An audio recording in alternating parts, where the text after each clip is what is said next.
Decía al comienzo de la celebración que hoy la iglesia celebra el Domingo del Buen Pastor y la liturgia de la palabra gira en torno precisamente a esas palabras de Jesús en la que Él mismo dice quién es. Por eso dice, yo soy, pero no soy cualquiera, soy el buen pastor, el bueno, ¿sí? Desde la bondad y la sencillez de Dios, Él dice, yo soy el bueno, yo lo soy.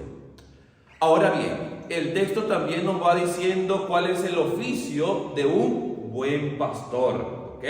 Porque un pastor cualquiera quizás pueda hacer lo mismo que hace este pastor, pero este pone algo más. Y ese algo más es precisamente el hecho de saber que este ama a sus ovejas. Por eso dice, no como el asalariado, ni que es dueño de las ovejas, solo está pendiente de ¿qué? De la paga a fin de mes. ¿Sí? Está pendiente del beneficio que está sacando de eso. Está atento a vamos a hacer lo que corresponde hacer con tal que me paguen, lo demás está bien. Y no es capaz entonces de sacrificarse por encima del poder obtener o no un beneficio. El buen pastor sabe que de alguna manera estas ovejas no son solo ovejas, sino que son de su propiedad. Que el beneficio que obtiene es precisamente el hecho de que estas ovejas estén bien. Y es lo que al final del camino no comprendemos. Hoy se hace esa alegoría entonces del buen pastor y de las ovejas y parece entonces que en el texto las ovejas somos nosotros, ¿no? Los que hemos sido llamados a pertenecer al redil del Señor. Ahora vamos a hablar un poquito de las ovejas. ¿Cómo son las ovejas? Se dice que las ovejas son quizás de entre los animales podríamos decir las más desvalidas, por así decirlo, como que no tienen una función así muy grande. Por ejemplo, si tenemos caballos, pues los caballos sirven para montar, para cabalgar, para arrastrar también grandes pesos. Un asno, por ejemplo, también tiene mucha fuerza. Una mula, un buey, yo qué sé, la vaca o hasta un perrito, porque es que el perrito o sirve de guardián o sirve de compañero también, ¿no? La mascotica, pero la oveja parece como que no tuviese ninguna función más allá de la lana, por ejemplo, o de la leche. Pero eso es algo que no depende de la oveja, eso ya está en ella, ¿sí? ¿Por qué entonces el Señor nos compara con las ovejitas? Porque aunque las ovejitas parecen ser, como decía, las más desvalidas que pueden haber, de repente las ovejitas son las que, aprendiendo, ¿sí?, de quien las dirige, son capaces de seguirla.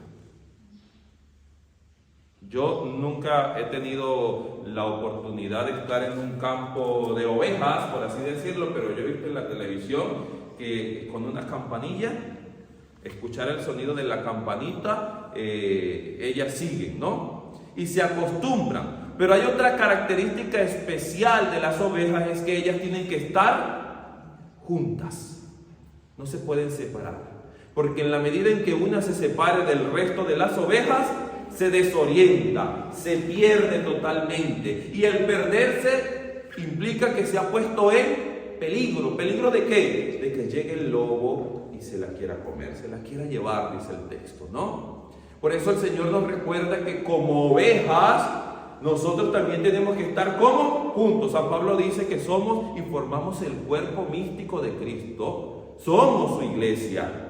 Y la iglesia, más allá de estas cuatro paredes, la conformamos cada uno de nosotros que participamos de ella. Y no solo en participación por decir estoy presente y ponemos aquí un slash en la presencia. No, sino que soy capaz entonces de poner allí los dones, las capacidades, las virtudes y todo lo bueno que el Señor me ha dado. ¿Para la construcción de qué? De ese reino. Pero ¿qué sucede cuando una ovejita se pierde? ¿Qué pasa entonces cuando la ovejita empieza a separarse del redil? Cuando ya no quiero estar con ellos, cuando ya no puedo hacer todas estas cosas. Entonces todo lo que el mundo me ofrece me distrae y me pierdo entonces del camino. Dejo de escuchar la campanita que me direcciona a donde tengo que ir. Dejo de seguir los pasos de mis compañeras que van también en el camino y decido optar por otra cosa. Termino entonces fuera del redil y fuera del redil en medio del peligro. En medio del peligro. ¿Quién es el lobo? Ya sabemos quién es el lobo. Y por eso también hay muchas otras alegorías donde dicen mucho cuidado con aquellos que son lobos en piel de ovejas. Mucho cuidado con estos. Aquellos que de alguna manera intentan convencerte de cosas extrañas y no te preocupes que eso no pasa nada. Yo he escuchado cosas hasta entre nosotros en una misma comunidad cristiana que dice: no, pero no importa, porque si cometes un pecado, pues mañana vas y te confiesas y ya no pasa nada, ya está bien, mucho cuidado. Ese es un lobo en piel de oveja. ¿Será entonces cierto eso de que Dios me perdona siempre? Estos días han sido maravillosos allí en el cursillo, porque hoy tuve que escaparme un ratito para venir aquí a la Eucaristía, pero cuando hablábamos precisamente de esto hace unos días, o yo conversaba de esto, yo decía: es cierto que Dios nos ama y nos perdona siempre. En todo momento, cuando tú de verdad abres tu corazón y pides perdón.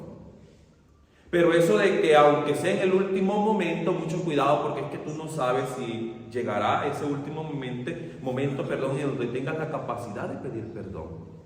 No es que Dios te quite la gracia, la misericordia y el amor, es que tú lo limitas cuando obstaculizas ese libre transitar de la gracia entre Dios y tú. Como quien dice, deja de escuchar la campanita. ¿Por qué? Porque te has alejado del redil.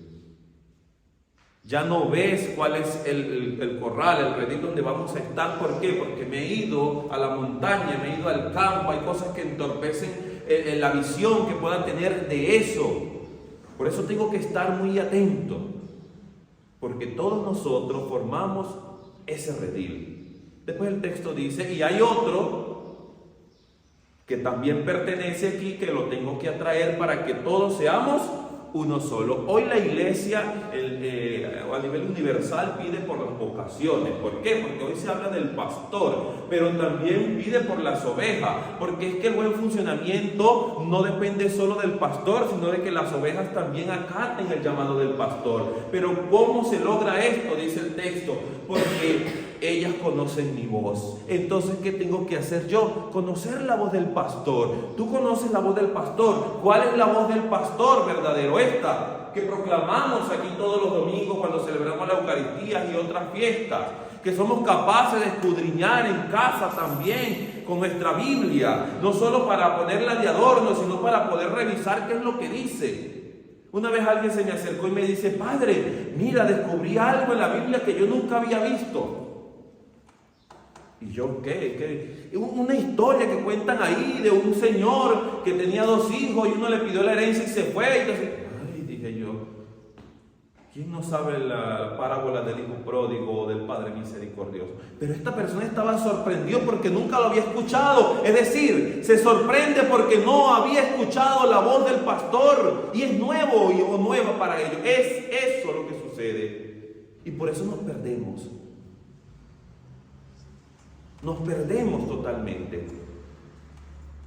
Entonces, no solo depende de las ovejas también, sino el trabajo que pueda hacer el buen pastor. Hay que ser buen pastor. Yo, en esta grey que se me ha entregado, pero vosotros también hacéis labor de pastor, allá en su casa y en su comunidad. Papá y mamá, ustedes son pastores de sus hijos. Y como buenos pastores, ellos también tienen que reconocer su voz. Mira, los hijos, todos somos hijos.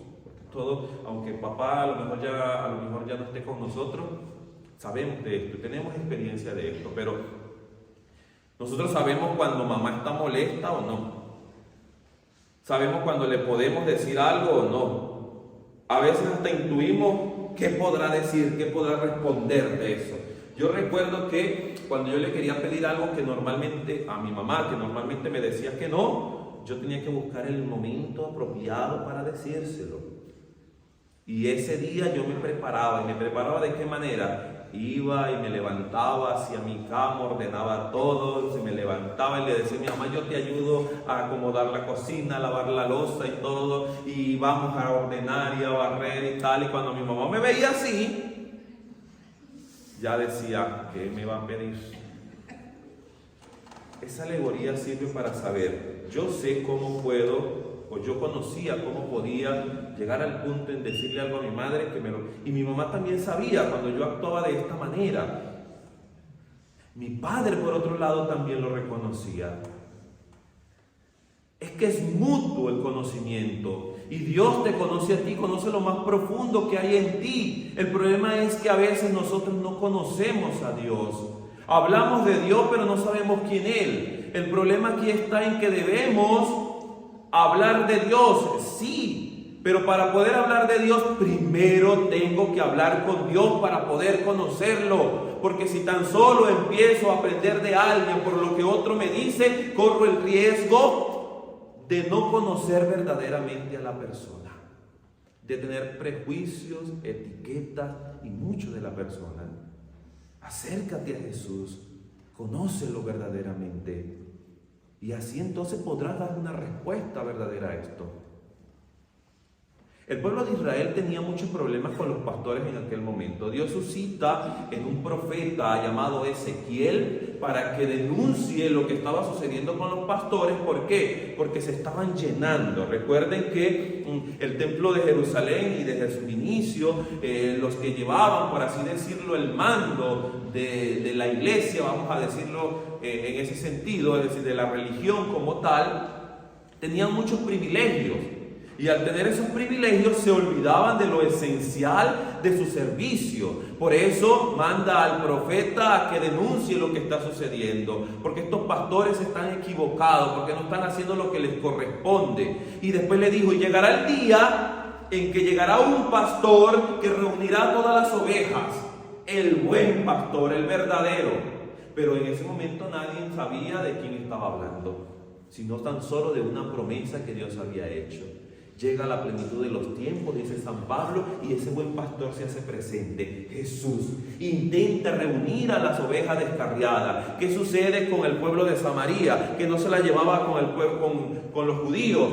Pero Jesús va y conversa con una de ellas y le da un gran regalo. Se mete con los publicanos y con los pecadores. Es más, entre los publicanos y los pecadores sacó a alguno de sus apóstoles. Se abre la posibilidad de saber que no hay una distinción, que para Él todos somos iguales y nos ama a todos por igual y nos conoce a todos por igual. El problema es que muchos de nosotros no le conocemos a Él de la misma manera.